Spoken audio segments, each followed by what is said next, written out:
Hello, my dear friends. I warmly welcomes you back again to my YouTube channel. आज हम production management का बहुत ही important chapter second chapter जो कि plant layout and material handling है उसके कुछ इम्पोर्टेंट टॉपिक हम डिस्कस करने वाले हैं। चलिए शुरू करते हैं। तो सबसे पहले प्लांट लेआउट। तो प्लांट लेआउट का मतलब जो है क्या होता है, डेफिनेशन वो हम समझते हैं। Plant layout is a plan for effective utilisation of facilities for the manufacture of products. किसी भी हाल में कोई भी मैन्युफैक्चरर है, उनका अगर कोई प्लांट है, उनकी फैक्ट्री जो है, उसमें उनको इस बात का बहुत ही सोच समझकर समझदारी से लोकेशन का और प्लांट में जो भी अवेलेबल स्पेस है उनका उपयोग इस हिसाब से करना है जिससे कि उनका हर एक कोना और हर एक जगह उनकी इस्तेमाल हो सके। Plant layout is a physical arrangement of various building, production department, technical utilities and location of various machines with in each production department.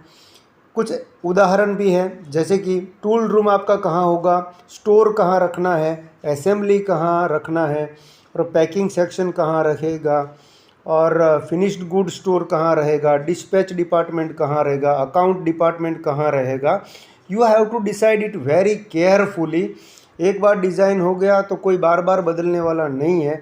इसलिए प्लांट लेआउट जब आप कोई बिजनेस या कोई मैन्युफैक्चरिंग, कोई प्रोडक्शन शुरू करते हैं तो ये सोचना बहुत ही आवश्यक हो जाता है। इसलिए मित्रों, प्लांट लेआउट का कुछ डेफिनेशन इस प्रकार से हैं। चलिए देखते हैं अच्छे प्लांट लेआउट का प्रिंसिपल्स क्या है, जिसे कि हम कह सकते हैं कि एक बेस्ट लेआउट हम कह सकते हैं। इसमें ऐसा कोई प्लांट जहाँ पर आपके मटेरियल की बहुत ही मिनिमम मूवमेंट हो, बहुत ही कम से कम कोई मटेरियल एक जगह से दूसरी जगह जाएगा, यानी कि कम मूवमेंट में आपका काम हो जाएगा, बार बार इधर उधर नहीं करना पड़े, और मिनिमम मूवमेंट के अंदर अगर कोई लोकेशन प्लांट का लेआउट अगर आप सेट करते हैं तो उसको एक अच्छा प्लांट लेआउट बोल सकते हैं। और प्रिंसिपल एक दूसरा क्या है, स्पेस यूटिलाइजेशन। ऐसा ना हो कि कोई भी चीज़ कहीं पर भी रख दी, एक स्पेस जो है उसका भी बहुत तरीके से इस्तेमाल करना चाहिए। ओवरऑल इंटीग्रेशन, हर एक डिपार्टमेंट एक दूसरे से जुड़ जाए और कनेक्शन में रहे, वो भी आपको ध्यान रखना चाहिए। आपकी मटेरियल की कोई भी मूवमेंट है बहुत ही स्मूथली फ्लो हो, कोई भी बीच में ना आए, या तो कोई एक ऑपरेशन हो रहा है और दूसरा उसके साथ ओवरलैपिंग ना हो, इस बात का ध्यान रखना चाहिए। इंटरडिपेंडेंस का मतलब है कि अगर कोई प्रोसेस है एक दूसरे पे निर्भर करती है, कि कोई अगर मान लो कि आपको पॉलिशिंग करना है और उसके बाद अगर कोई ब्रशिंग करना है तो एक इंटरडिपेंडेंस हम मानते हैं। तो अगर इन ऐसी परिस्थिति में आपको अपना लेआउट वैसे ही डिज़ाइन करना चाहिए जिससे कि वो आसपास में ही रहे। फ्लेक्सिबिलिटी का मतलब ये है कि अगर मान लो कि कोई भी डिपार्टमेंट आपका है, वो अगर एक दूसरे जगह पर चेंज भी करना पड़े तो उसके लिए भी आपका वो तैयारी रहे। तो फ्लेक्सिबिलिटी का मतलब है कि आप अपना कोई भी डिपार्टमेंट चाहे कभी ज़रूरत पड़ने पर एक से दूसरी जगह अगर आप बदलते भी है उनका लोकेशन, तो भी आपको वो सेट आ जाए और कोई और बिना परेशानी के, बिना रुकावट के आपका काम होता रहे। तो वैसा ही एक लेआउट आपको सेट करना चाहिए। और इकोनॉमी यानी कि आपको फ़ायदा हो, जिससे कि मटेरियल कम मूवमेंट होने पर हमेशा ही फ़ायदा ही होता है, तो आपको वो भी देखना चाहिए। दूसरी बात कि प्रोडक्शन में अक्सर देखा होगा कि कोई भी मैनेजर, प्रोडक्शन के मैनेजर होते हैं, जो सुपरवाइज़र होते हैं, वो अपने वर्कर जो है वो कैसे काम कर रहे हैं, कितना इफ़ेक्टिवली काम कर रहे हैं, वो देखने के लिए सुपरविज़न भी आपका ठीक से हो सके वैसे करना चाहिए। जैसे कि आप यहाँ पास में दिया गया जो एक चित्र है या पिक्चर है, उसमें आप देख सकते हैं कि यहाँ पर जो व्यक्ति बैठा है उनकी नज़र हर जगह पर यहाँ पर आपको देखने मिलेगी कि he can supervise at all the places like that. और दूसरा है सेफ्टी, यानी कि सेफ्टी भी होना चाहिए आजकल इंडस्ट्री के अंदर। ये भी बहुत ही इम्पोर्टेंट बात है कि सेटअप वैसे करें कि जिससे कि कोई हादसा ना हो और लोगों को भी सेटिस्फेक्शन मिले, काम करने में मज़ा आए। वैसा अगर कोई प्लांट है तो उसको हम गुड प्रिंसिपल प्लांट लेआउट का प्रिंसिपल कहेंगे, ये मिनिमम चीज़ें आपको ध्यान में रखनी चाहिए। चलिए आगे बढ़ते हैं और देखते हैं कि प्लांट लेआउट कितने प्रकार से हम सेट कर सकते हैं और आपका जो प्रोडक्ट है वो किस प्रकार का है, उन पे भी ये निर्भर करता है कि आपका लेआउट कैसा होना चाहिए या कौन सा लेआउट आपके फैक्ट्री के लिए बेस्ट रहेगा। तो एक होता है प्रोसेस लेआउट, जैसे कि आप देख सकते हैं प्रोसेस लेआउट का मतलब है it is the type of plant layout in which machines, equipments and departments are arranged according to the manufacturing or business processes, according to the manufacturing or business processes। ये आपको ध्यान में रखना चाहिए। और यहाँ पर departments are created by the grouping the similar type of machines together, जो एक ही प्रकार की एक्टिविटी करते रहते हैं वो सारे के सारे मशीन आप एक ही डिपार्टमेंट में एक ही जगह पर आप उसको इंस्टॉल करेंगे। इसका कहने का ये मतलब है, उनको बोलते हैं प्रोसेस लेआउट, यानी कि एक ही प्रकार की प्रोसेस जहाँ पर होती हो वो सारे के सारे मशीन एक ही जगह पर आपको इंस्टॉल करके काम करना चाहिए। और एग्जांपल दिया है कि all drilling machines are grouped in a drilling section. जैसे कि आप देख सकते हो यहाँ पर पास में जो दिया है ये एक डायग्राम, जिसके अंदर माइलिंग मशीन जो है वो एक ही जगह पर सेट है। उनके बाद की जो एक्टिविटी होती है वो वेल्डिंग करने पर वो सारे पार्ट जाएंगे, उसके बाद इसके ऊपर ग्राइंडिंग होगा।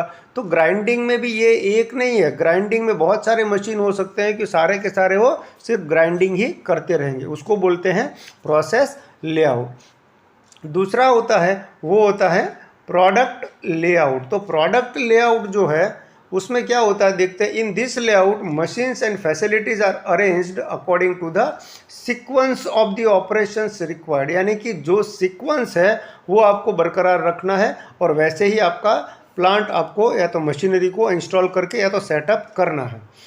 Hence for each product there will be a separate machine और equipment। फिर भी हो सकता है कि हर एक प्रोडक्ट के लिए आप अलग से मशीन या तो इक्विपमेंट का सेटअप कर सकते हैं।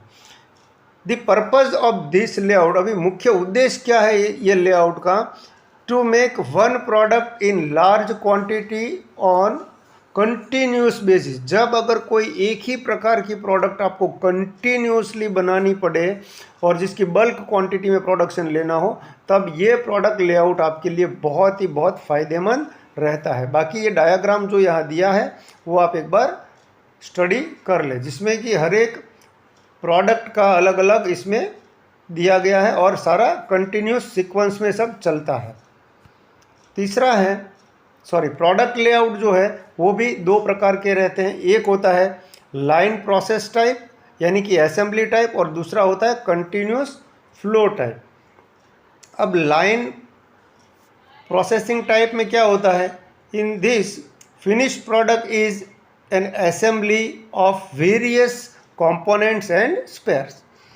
The manufacturing shall involve combining various components on assembly line। यहाँ पर एक assembly line फिट की जाती है। जैसे कि आप यहाँ पर ये डायग्राम में देख सकते हैं कि कोई एक पार्ट यहाँ से जाता है, वहाँ से कोई एक प्रोसेस यहाँ पर होता है, फिर यहाँ पर प्रोसेस होता है, फिर यहाँ प्रोसेस होता है, और कन्वेयर पे चलते चलते हर एक पार्ट जो है वो असेंबलिंग करते हुए यहाँ पर फाइनल अपने डेस्टिनेशन तक पहुँच जाता है और असेंबल्ड करके एक प्रोडक्ट जो है वो बाहर निकलता है। इसको बोलते हैं लाइन प्रोसेसिंग टाइप यानी कि असेंबली टाइप। दूसरा होता है कंटिन्यूस फ्लो टाइप। इसमें क्या होता है, in this layout few varieties of raw materials are processed on special purpose machine. Here input materials entering from one end, एक तरफ से पूरा का पूरा मटेरियल या सारी चीज़ें एक साथ में यहाँ पर इनपुट की जाती है और फाइनल प्रोडक्ट आपको यहाँ से मिल जाता है। इसको बोलते हैं continuous flow type product layout. ठीक है, चलिए आगे बढ़ते। दूसरा एक जो प्रकार का लेआउट रहता है वो होता है कॉम्बिनेशन। आप अपने कन्वीनियंट के हिसाब से कोई कॉम्बिनेशन से भी कोई प्लांट का आप निर्माण कर सकते हैं या तो डिज़ाइन कर सकते हैं। In this layout machine and facilities are arranged to gate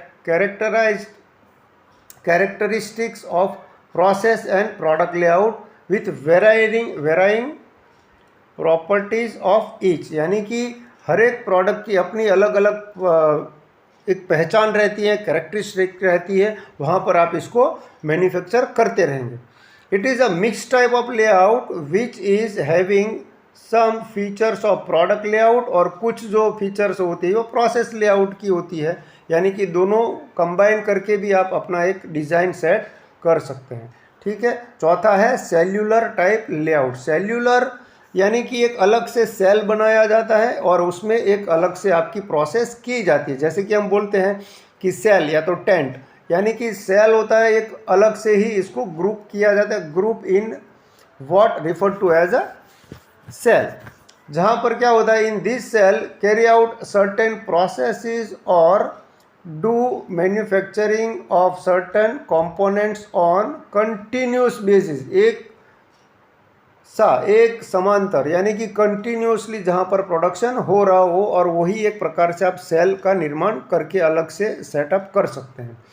each cell produces a common part of different assemblies, हर एक डिफरेंट असेंबलीज के लिए एक कॉमन पार्ट बना सकता है, यानी कि एक सेल बन जाता है और वहाँ पर एक कॉमन प्रोसेस किया जाता है जिसको बोलते हैं सेल्यूलर लेआउट। मुझे उम्मीद है कि आप बिल्कुल अच्छे से समझ पा रहे होंगे जो चीज़ मैं एक्सप्लेन कर रहा हूँ। अगर कोई भी डाउट हो तो मुझे आप कमेंट में पूछ लेना। ठीक है। अब 5वें नंबर पर देखते हैं कि ये फिक्स्ड पोजीशन लेआउट, जैसे कि हम कई बार देखते हैं बड़े बड़े प्रोजेक्ट पे जहाँ पर काम आपको देखने मिलते हैं वो होते हैं फिक्स्ड पोजीशन लेआउट, जहाँ पर क्या होता है कि मटेरियल जो है वो एक साइट पर ले जा करके वहाँ पर ही उनको मैन्युफैक्चर किया जाता है, या तो एक इस प्रकार से कि एक जैसे कि कोई जहाज़ का निर्माण आपको करना है तो ये यहाँ पर आप देख सकते हो, ये जहाज़ यहाँ बनाया जाता है, हवाई जहाज़ अगर मैन्युफैक्चर करना है तो इसको फिक्स्ड पोजीशन लेआउट कहते हैं, कि जो लेआउट है वो फिक्स रहेगा, बाकी सारा मटेरियल जो है वो वहीं पर ले जाके उनको आपको बनाना पड़ेगा, मैन्युफैक्चर करना पड़ेगा। ठीक है। और एक आखिरी में आप देख ले कि ये जो एक सर्विस प्रकार का लेआउट है, आजकल के ज़माने में देख सकते हैं आप कि सर्विस जो है वो बहुत ही इम्पोर्टेंट हो गई है। और आज ऑपरेशन मैनेजमेंट जिसको हम कहते हैं, जिसमें कि प्रोडक्ट नहीं होता है लेकिन एक ऑपरेशन होता है जिसके ऊपर कुछ काम किया जाता है, जिससे कि लोगों को सेटिस्फेक्शन खास करके मिलता है, प्रोडक्ट नहीं होता लेकिन सेटिस्फेक्शन मिलता है, इसको बोलते हैं ऑपरेशन मैनेजमेंट। और अगर सर्विस लेआउट है उनके भी कई सारे एग्जांपल्स हैं, जहाँ पर आप देख सकते हो कोई अस्पताल है, बैंक है, होटल्स है, वहाँ पर एक सेटअप किस प्रकार से किया जाता है। ठीक है। These layout are mean for the service industries. Here the emphasis on the bringing client face to face with generator off services, यानी कि जनरेटिंग द सर्विसेज, यानी कि मैन्युफैक्चरिंग या तो producing the services. Okay. For services like five star hotel, hospitals, many machines and equipments are also seen, जहाँ पर आपको equipment machine भी दिख सकते हैं लेकिन अल्टीमेटली वो एक प्रोसेस करते हैं, आपके ऊपर कोई ट्रीटमेंट करते हैं, इसीलिए ये जो चीज़ें वो फिजिकल टेंजिबल एसेट बोल सकते हैं, जिसमें से मैन्युफैक्चरिंग कुछ भी नहीं करना लेकिन एक सहायता करते हैं आपको सर्विस फुलफिल करने में। ठीक है। तो इस प्रकार के एक यहाँ पर डायग्राम दिया है, ये भी आप स्टडी कर लें यहाँ पर नीचे। तो मुझे उम्मीद है कि ये जो टाइप्स ऑफ लेआउट आपको अच्छे से समझ में आ गए होंगे। आगे बढ़ते हैं। अभी मटेरियल हैंडलिंग जो एक है वो बहुत ही इम्पोर्टेंट, जैसे कि हम बार बार कहते हैं, तो एक मटेरियल हैंडलिंग अगर आपका ठीक से है फैक्ट्री में तो सेफ्टी पॉइंट ऑफ व्यू, या तो जिसको बोलते हैं कि सेफ, यानी कि hazards and safety, dangerous point जो होता है वो मटेरियल हैंडलिंग आपको ध्यान में रखना चाहिए। अगर ये मैनेजमेंट ठीक है तो फैक्ट्री में कोई प्रॉब्लम्स आएंगे नहीं। मटेरियल हैंडलिंग में बहुत सी सारी चीज़ें और भी है, चलो देखते हैं डेफिनेशन क्या कहता है। Material handling can be defined as the safe storage. सबसे पहले तो आपको सेफ स्टोरेज करना है, और क्या करना है, कंट्रोल भी करना है। किस चीज़ का कंट्रोल करना है, मूवमेंट, जो मटेरियल हो रहा है या तो किसी भी फॉर्म में हो, चाहे फिर वो रॉ मटेरियल हो, फिनिश्ड प्रोडक्ट हो, या तो वर्क इन प्रोग्रेस यानी कि आधा अधूरा सेमी फिनिश प्रोडक्ट है वो भी, या तो कहीं पर स्टोर करके रखा हुआ प्रोडक्ट है, फिनिश्ड गुड पड़ा है या तो स्टॉक के अंदर है वो भी। From one place to another, जिसका मूवमेंट हो रहा है, यानी कि मूवमेंट हो रहा है एक जगह से दूसरी जगह, मूवमेंट जो हो रहा है एक जगह से दूसरी, वन प्लेस टू अनदर, उसको अच्छे से आपको कंट्रोल करना है। और हैंडलिंग इंक्लूड्स क्या होता है, वेरियस एक्टिविटीज़ लाइक लिफ्टिंग, या तो आप कैरी करते हो, शिफ्ट करते हो, प्लेस करते हो, कहीं पर आप स्टोर भी करने के लिए पोजीशन लेते हैं या तो होल्ड करके रखना पड़ता है, कहीं पर से रिलीज़ कर रहे हो, स्टैकिंग कर रहे हो यानी कि एक के ऊपर एक आपको अरेंजमेंट करना पड़ता है, तो ये स्टैकिंग कह सकते हैं। कन्वेइंग यानी कि पास करना, एलिवेटिंग यानी कि ऊपर लिफ्ट करना, ड्रॉपिंग यानी कि छोड़ना, ये सारी चीज़ें जो है वो अगर आप अच्छे से कंट्रोल्ड मैनर में करते हैं उसको बोलते हैं मटेरियल हैंडलिंग। ठीक है, उनके प्रिंसिपल्स देख लेते हैं फटाफट से, बहुत ही आसान से है। ये क्या करता है मटेरियल हैंडलिंग, अगर आपका अच्छा है तो ये क्या करता है, बहुत ही प्रोसेस जो है कई बार एलिमिनेट करता है कि बिना फालतू की कोई भी काम आप कर रहे हैं तो उसको घटाता है। Minimize the handling, keep moving, कोई भी प्रोसेस है उसको बिना रुके आप कर सकते हो। Minimize the time to move, फिर है कीप इन गैंगवेज यानी कि जहाँ पर कोई आप चलने के रास्ते हैं, जहाँ से मटेरियल मूव होते हैं, गैलरी होता है, वहाँ से आपका मटेरियल, जिसको बोलते हैं गैंगवेज यानी कि चलने वाला, जहाँ पर से वर्कर या तो ट्रॉली या तो कोई चीज़ चला करके आप कहीं से और मटेरियल मूव करते हैं, इसको बोलते हैं गैंगवेज। वो क्लियर रहेगा यानी कि वहाँ पर वो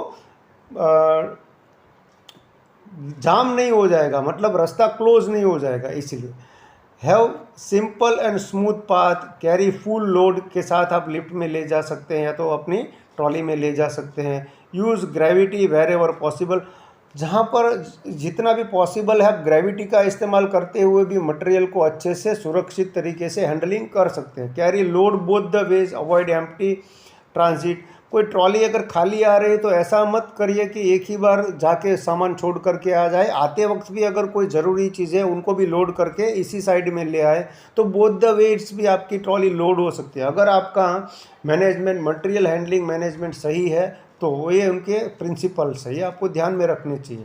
एलिमिनेट द बैक ट्रैकिंग और प्रिंसिपल ऑफ सेफ्टी, सेफ्टी से आप अपना काम कर सकते हैं। फिर आप आते हैं कि type of material handling equipment, किस प्रकार से कौन कौन से इक्विपमेंट है एग्जाम में पूछे जाते हैं, बिल्कुल इसको याद कर लीजिए। एक होता है ट्रांसपोर्ट इक्विपमेंट, दूसरा होता है पोजीशन करने के लिए, लगाने के लिए कुछ चीज़ें होती हैं उनको पोजीशन इक्विपमेंट बोलते हैं।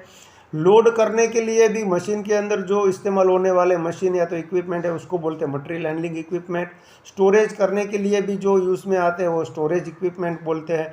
आइडेंटिफिकेशन एंड कंट्रोल इक्विपमेंट यानी कि कोई सामान के ऊपर अगर आपको आइडेंटिफिकेशन मार्क करना है या तो कंट्रोल इक्विपमेंट है उसको बोलते हैं मटेरियल हैंडलिंग इक्विपमेंट।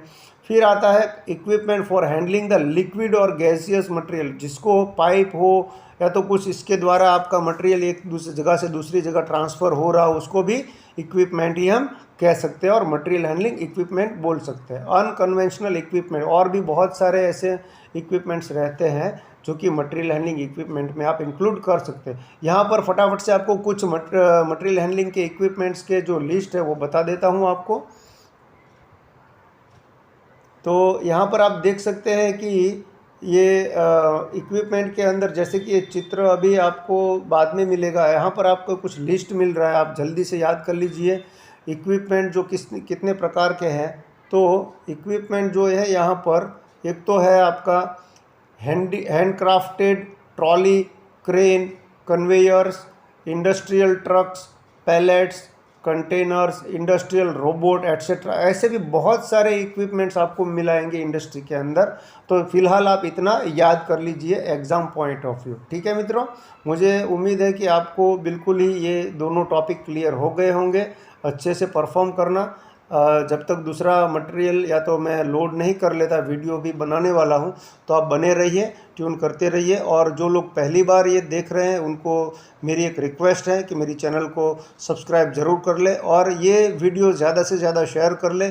अपने जो भी मित्र या फ्रेंड सर्कल्स है, जो भी स्टूडेंट्स हैं जो पढ़ाई कर रहे हैं, उनको ये वीडियो ज़रूर से शेयर कर ले। Thank you so much.